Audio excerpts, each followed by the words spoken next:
विकास foreign में रहता था। उसकी एक 3 साल की बेटी ग्लोरी थी।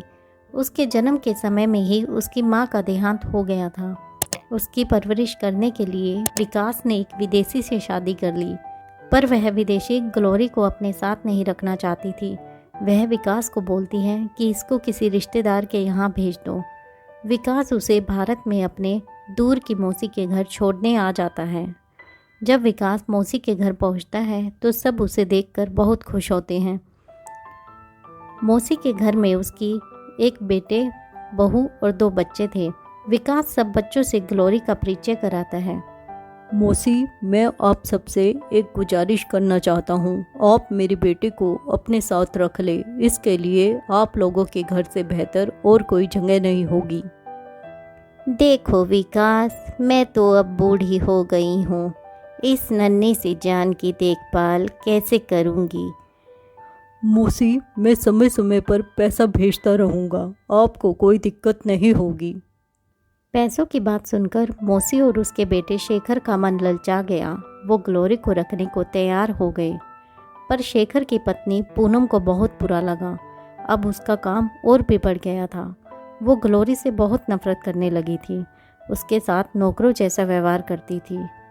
शेखर को जो पैसा मिला उससे उसने अपनी एक कंपनी खोल ली और अपने बेटे मयंक को विदेश भेज दिया पढ़ने के लिए।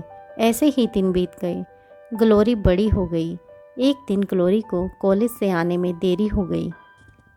इतनी देर कैसे हो गई तुमको? ये कौन सा कॉलेज है जो इतनी देर तक चलता है?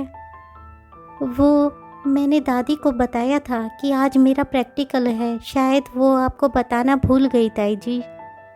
चलो अब किचन में मेरा हाथ बटाओ। आज घर में मेहमान आएंगे, खाना बना दो। देखो कुछ नुकसान मत करना, सब सब्जियां धोकर काटना। ठीक है ताई जी, मैं अभी करती हूँ। कपड़े बदल लूँ पहले। ग्लोरी के ऊपर पूनम बहुत अत्याचार करती थी। घर का सारा काम करवाती थी। उसे हर बात बात पर डांटती रहती थी और उस पर झूठे इल्ज़ाम लगाती थी। पूनम की नफरत दिन प्रतिदिन बढ़ती ही जा रही थी। ग्लोरी को मौसी बहुत प्यार करती थी। बात बात पर वही उसका पक्ष लेती थी। ग्लोरी अपने पापा को बहुत मिस करती थी, पर कोई भी उसकी बात उसके पापा से नहीं कराता था। आज के ज़माने में भी उसे फ़ोन चलाना नहीं आता था। एक दिन अचानक मयंक घर आ जाता है, जिसे देखकर सब खुश होते हैं। मैंने आप सबको बहुत मिस किया। दादी देखो, मैं आप सबके लिए गिफ्ट लाया हूँ। माँ, ये आपका गिफ्ट है। स्नेहा, ये तुम्हारा गिफ्ट है। बेटे, इन सब की क्या ज़रूरत थी? तुम आ गए, बस हमें और कुछ नहीं चाहिए था। ग्लोरी, ये चाय के बर्तन यहाँ से उठा लो। रुको ग्लोरी, अपना गिफ्ट तो लेती जाओ। इसको गिफ्ट की क्या ज़रूरत है? रहने दो मयंक। मुझे नहीं चाहिए, रहने दो। मयंक के जिद करने पर ग्लोरी वो गिफ्ट ले लेती है और अपने कमरे में जाती है। वहाँ पूनम पहुँच जाती है और उससे सारे गिफ्ट वापस ले लेती है और बोलती है, तुम मयंक के ज़्यादा नज़दीक मत आओ, नहीं तो मैं तुम्हें मारूंगी, समझी ना? अब मयंक ग्लोरी को और पसंद करता है क्योंकि ग्लोरी बहुत सुंदर होती है। दूसरी तरफ स्नेहा किसी लड़के से ग्लोरी बनकर बातें करती होती है। वो लड़का अचानक घर आ जाता है। यह देखकर पूनम जानती थी ये कांड स्नेहा का ही है, पर फिर भी वो ग्लोरी का नाम लगा देती है और उसे मारती है। ताई जी, सच में मैं इस लड़के को नहीं जानती हूँ। मैंने कभी फ़ोन नहीं किया है इसको।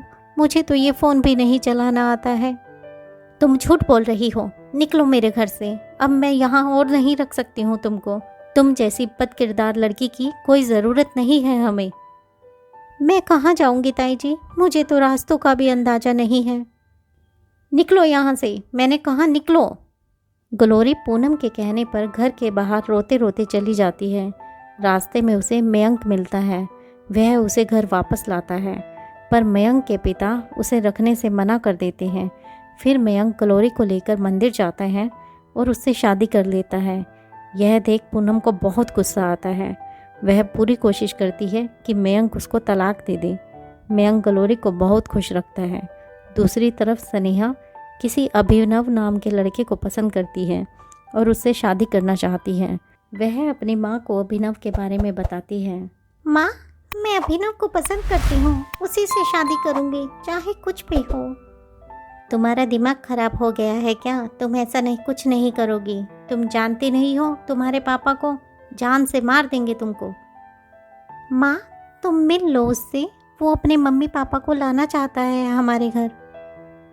ऐसा करना भी मत कभी, मुझे नहीं मिलना किसी से, यहाँ आने की कोई ज़रूरत नहीं है। तुम्हारी शादी वहीं होगी जहाँ मैं चाहूँगी, समझी? पूनम को स्नेहा की बहुत टेंशन होती है। वो जल्दी से जल्दी उसकी शादी कराना चाहती है। तभी उसकी एक दोस्त का फ़ोन आता है और वो उसे अपने लड़के के लिए बताती है। पूनम उससे स्नेहा के रिश्ते की बात करती है और उसे अपने घर पर बुलाती है। स्नेहा की ज़बरदस्ती सगाई करवा देती है, पर स्नेहा अभिनव से चोरी चुपके शादी कर चुकी होती है। स्नेहा को बहुत टेंशन होती है कि उसकी माँ ने उसकी शादी की डेट फिक्स कर दी है। वो घर वालों को कैसे बताए कि वो शादी कर चुकी है। वो बहुत दुखी होकर बैठ जाती है। तभी ग्लोरी उससे पूछती है, स्नेहा क्या हुआ? तुम इतनी उदास क्यों हो? क्यों रो रही हो?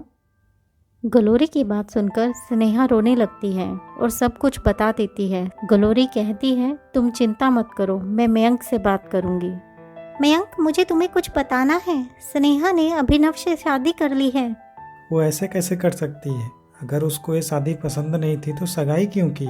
इससे तो हमारी बहुत बदनामी होगी। मयंक, ठंडे दिमाग से काम लो। उसने ताई जी को बताया था, पर उन्होंने उसकी सगाई जबरदस्ती करा दी। स्नेहा का रो रो कर बुरा हाल है। तुम उसके भाई हो, तुम्हें उसका साथ देना चाहिए। तुम सही कह रही हो। स्नेहा कहाँ है? मैं उससे बात करता हूँ। मयंक को देखकर स्नेहा रोने लगती है और सब वहाँ आ जाते हैं। मयंक उसे बड़े प्यार से समझाता है, तुमको मुझे बताना चाहिए था। स्नेहा सब कुछ उसे बताती है। फिर स्नेहा ग्लोरी से भी माफ़ी मांगती है और उसे लड़के वाला सच बता देती है, कैसे पूनम ने स्नेहा को बचाने के लिए इल्ज़ाम ग्लोरी पर लगा दिया था। यह सुनकर मयंक को बहुत गुस्सा आता है। वह अपनी माँ से बात नहीं करता। ग्लोरी, मुझे माफ़ कर दो। आज मैं अपने बच्चों की नज़रों में गिर गई हूँ। मुझे कोई पसंद नहीं करता है। मैंने तुम्हारे साथ बहुत गलत किया है। आप बड़ी हैं, मुझसे माफ़ी मत मांगिए। सब ठीक हो गया है। अब मैंने आपको माफ़ कर दिया है।